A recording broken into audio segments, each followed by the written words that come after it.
a lead actor, and I, Daniel Blake, a very important film this year about people in the plight of people in benefit sanctions.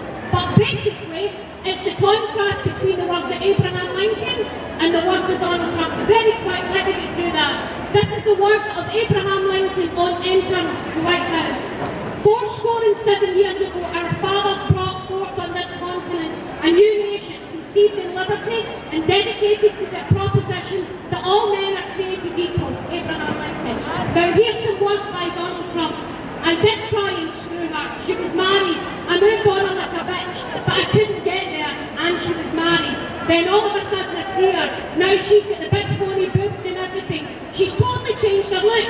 I'm going to use some tic-tacs just in case I start kissing her. You know, I'm automatically attracted, beautiful. I just start kissing them. It's like a magnet. Just kiss her, don't even wait. And when you're a star, they let you do it. You can do anything. Grab them in the pussy. You can do anything.